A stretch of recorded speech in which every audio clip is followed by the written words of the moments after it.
All right, here's my confession.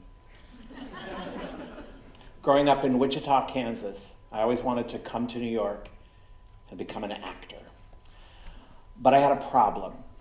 Every time I got on stage, I would suffer from intense stage fright. I mean it, my body would shut down. I would stop breathing. I called this condition arthritic embarrassment, but I think a better term for it really is massive attention on myself. But I was not about to let this handicap keep me from my dream. So after 30 years of intense training and study, classes and workshops, here I am. Oh, fabulous.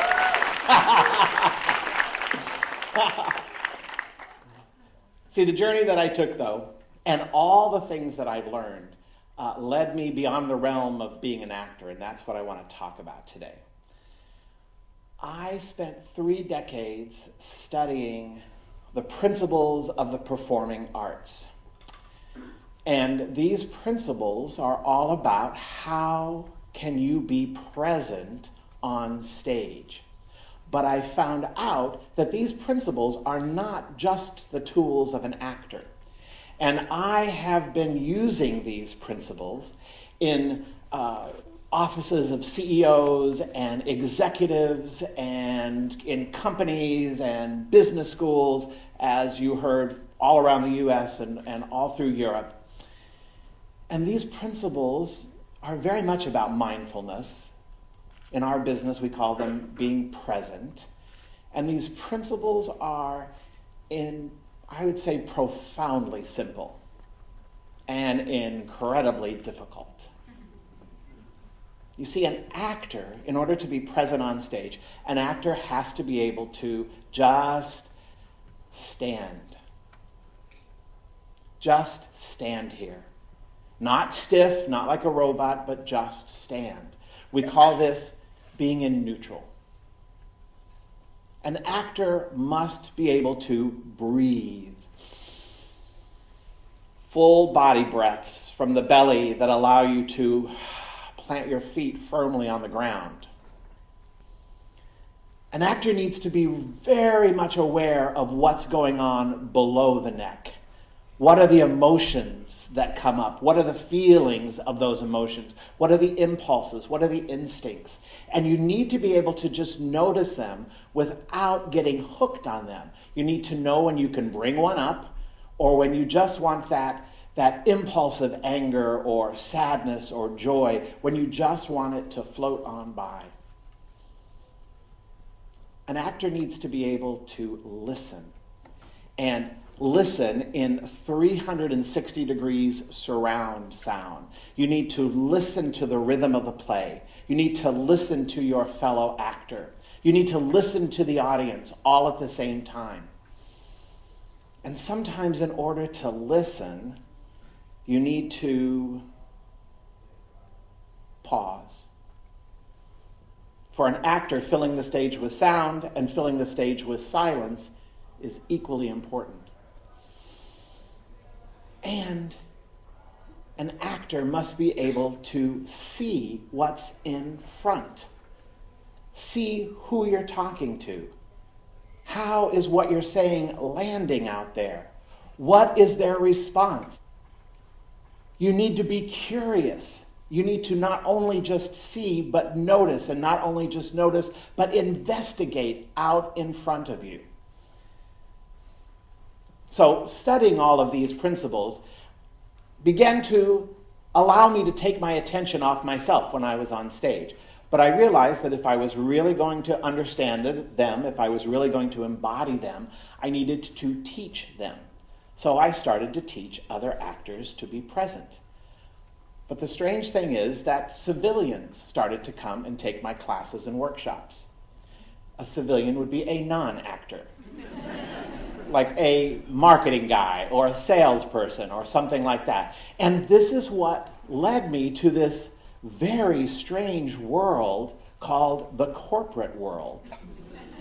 I actually, through some amazing turn of fate, I was allowed to go into the corporate setting and treat the executives that I found there like artists. I was able to help them become present. And I want to tell you a story about one of those people right now. I was given a client in London, and this was no ordinary client. This guy was known as the Mad Dog. Well, actually, he was known as Cerberus, the three-headed mad dog that guarded the gates of hell. Mr. Cerberus was ruthless. He was both the architect and the implementer of a very bloody, unpopular merger of two firms. And he executed on paper what was there without regard to the consequences. He did not care if people lost their livelihoods. He did not care if people's careers were destroyed. He did what he was supposed to do. When I first met him, he was 50, but he looked like he was about 70. And I remember it was in London, in the part of London called the City. It was a late December afternoon. Leaves were blowing around, the streets were empty. In my mind, it was all like a Dickens novel. I went around to the back, and I had to go to the back because I wasn't allowed to go to the front because Mr. Cerberus did not want anyone to know he was seeing an executive coach. So I went around to the back and I rang the buzzer, and I was greeted by a porter who was very tall and very thin. And he took me inside, and we both got into this elevator, and he shut the iron gate. And he was so tall and thin, like his neck was to the side because the elevator was short. It took us up to the floor. It opened up long paneled hallway. And I thought, what the hell am I doing here? I am a wannabe actor from Kansas. But I went down there and I turned into Mr. Cerberus's office, and he was visibly shaking. Because it turned out he was more nervous about meeting me than I was about meeting him. Well, he told me this amazing revelation. He said that he had this nightmare that his daughter was going to go to university. And when she went there, she was going to fall in love with a young man. And when the young man found out who her father was, he would say, "Your father destroyed my family. Your father fired my father, and he's ruined, and I can no longer see you." You see, Mr. Cerberus was afraid that his actions were going to actually bring blame and shame onto his children. Well, I said to him, "Sounds like you've lost your soul. We better get it back." So I looked up on the bookshelf, and there among business books and golf memorabilia was a book of poetry, Rainer Maria Rilke, the Dueno Elegies. I said, "Oh, you like poetry?"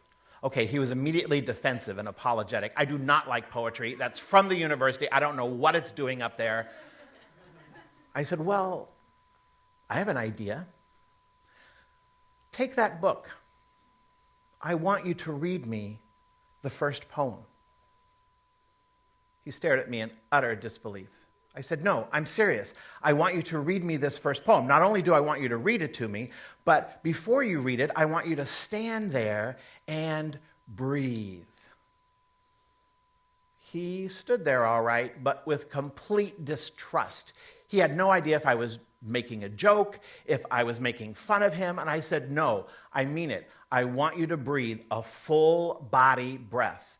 Well, I'm telling you, he had not breathed a full body breath in years. But I said, "No, 1, 2, 3, and hold it, hold it, hold it, and now let it go. 2, 3. I'm telling you, his shoulders, for a second, relaxed, and then they went right back up again. He said, "There's a pain in my jaw." And I said, "Yeah, I'm not surprised. This is like putting oil into a very rusted machine. And I want you to notice every physical glitch and twitch as we begin to get energy coursing through your body again. Now, Read me the first line of the poem very slowly. Who, if I cried out, would hear me among the angelic orders? Said, absolutely not. No, wait a minute. One word at a time. Who, if I cried out, would hear me among the angelic orders? Well, I thought, this is no accident. But to him I said, okay, very good. Now, connect with that line. And so it started that I had this mad dog businessman reading poetry to me once a month for many months. And not only reading to me, but I made him notice when an emotion came up, when a physical sensation came up, when there were impulses and instincts going on. And I promise you that for him, noticing his internal life was as foreign and frightening as if I'd asked him to explore the bottom of the ocean with a snorkel. This was not something he did. And I made him listen to the words of Rilke. Listening was not something that he did.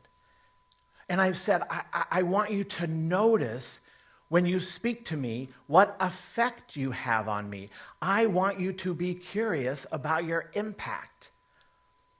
Again, that is not something he did. Being curious about his impact was way too scary. But we carried on. And then there was the amazing synchronicity of those words. Who, if I cried out, would hear me? What do they mean to you? And this led to incredible conversations where I heard him, and he spoke to me in a way that he couldn't speak to other people around him because he was so exalted and terrifying and isolated.